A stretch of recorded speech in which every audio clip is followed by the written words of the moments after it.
बात करेंगे छत्तीसगढ़ के बिलासपुर की। यहां आरटीओ दफ्तर के बाहर दलालों ने ऐसा जाल बिछाया है जिसमें फंसकर लोग अपनी गाढ़ी कमाई लुटा रहे हैं। आरटीओ के नाम पर दिन दहाड़े दलाल लोगों को लूट रहे हैं और ये सब हो रहा है अधिकारियों की नाक के नीचे। अब सवाल उठता है कि क्या दलालों की दुकानें आरटीओ के अधिकारी और कर्मचारियों की मिली भगत से ही चल रही हैं? देखिए हमारी ये रिपोर्ट।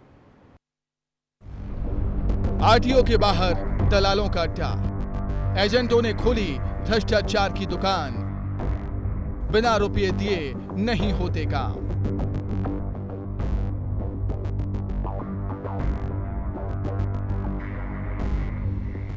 आरटीओ के बाहर एजेंट की दुकान, लाइसेंस के नाम पर, गाड़ी ट्रांसफर कराने के नाम पर और वाहनों से संबंधित तमाम कामों के नाम पर पैसों की उगाही।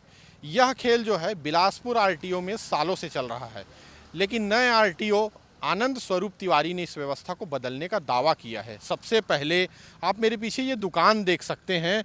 इन दुकानों का नाम ही देखने पर आपको ये समझ में आएगा कि परमानेंट लाइसेंस ऑनलाइन आवेदन, जायसवाल ऑनलाइन आवेदन, हरीश ऑनलाइन आवेदन, जय मां संतोषी ऑनलाइन आवेदन और एक नाम खुद जो है ऑनलाइन आवेदन।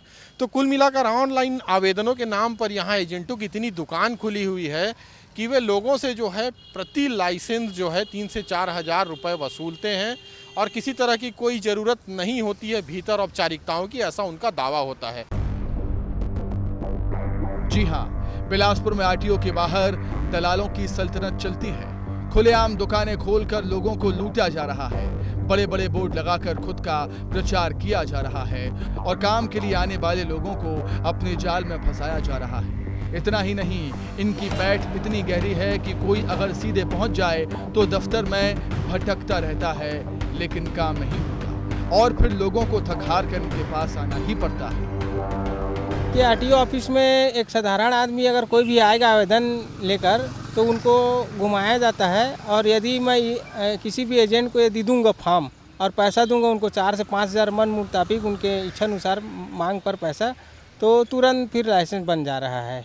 लाइसेंस बनवाने के लिए आया था भैया, 2 दिन हो गया, बन ही नहीं रहा है। क्या पैसा तो दिया हूँ एक जने को देने के लिए, बन ही नहीं रहा है। 2 दिन फ़ोन लगा रहा हूँ, अटेंड ही नहीं कर रहे हैं। 2000 दिया हूँ भैया।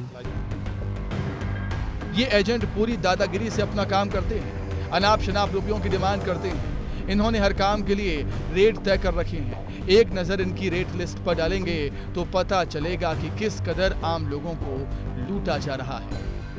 ड्राइविंग लाइसेंस के लिए 1350 रुपये लगते हैं, दलाल लेते हैं 5000। फिटनेस सर्टिफिकेट के लिए 900 रुपये लगते हैं, दलाल लेते हैं 7000। व्हीकल ट्रांसफर के लिए 1100 रुपये लगते हैं, दलाल लेते हैं 10,000। आरसी बुक के लिए 450 रुपये लगते हैं, दलाल लेते हैं 5000। इसके अलावा बाकी कई कामों के रेट भी दलालों ने तय कर रखे हैं, यानी सरकारी रेट से 10 गुना से ज्यादा तक ये दलाल वसूल रहे हैं। आज मैं खुद अपना लाइसेंस बनवाने आया था, आज मेरा कंप्लीट हुआ प्रोसेस। मैं यहाँ पे पहले घुमा, अंदर में जानकारी दिए नहीं थी मुझे किसी ने, फिर बोले कि वो बाहर में बन जाएगा। तो यहाँ बाहर में आता था तो लाइसेंस सुधरवाने और डेट ऑफ बर्थ सुधरवाने के लिए मुझे 4000 साढ़े 4000 का लगेगा बोलते थे। आपको नहीं आने की ज़रूरत है, सिर्फ टेस्टिंग के दिन साइन करने आना है। मतलब आज जब मैं आया तो मैं लीगल वे में अपना गया तो पहले 350 का चालान, फिर 1050 रुपये का चालान कटा। जब मैं अप्रोच से आके अपने ताकत के साथ यहाँ काम करवाए, मतलब मैं ताकतवर आदमी हूँ तो मेरा काम सरलता से हो गया।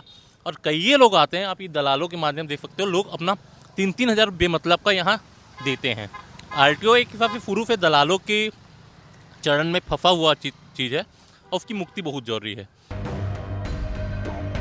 जब हमने अधिकारियों से बात की तो उन्होंने आरटीओ दफ्तर के बाहर फैले दलालों के जाल से मतलब ना होने की बात कही।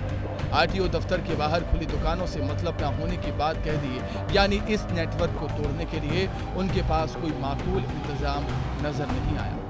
देखिए, एजेंटों का अभी तक तो मुझसे कोई मिला नहीं है, 10-15 दिन हो गए मुझसे कोई मिला नहीं है। तो मैं तो यही जानता हूँ कि क्रेता विक्रेता उपस्थित होंगे तभी नाम ट्रांसफर वगैरह भी होगा।